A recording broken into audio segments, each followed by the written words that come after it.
Bialtaluz, aste santu inguruan, zuen erretikan iesi, hango giroa dala eta ez dala, no jungos azte bidaitxo eta al norte. Ara nun, Zumairan erori eta Santelmo tokatu. Hain ondo pasa zuela eta interneten gaur egunean dana hartzen mendu, eta aragatzen, San Pedroak ospatzen duela, pilatu duela.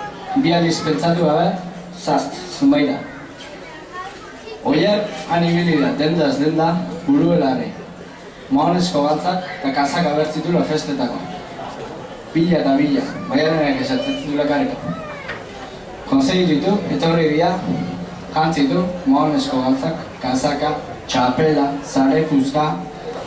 Hortuz derribera kalian, jendia tope, lepo derribera kalian. Oier bakarrik, mahonezko galtzakin, kazakakin eta txapelakin.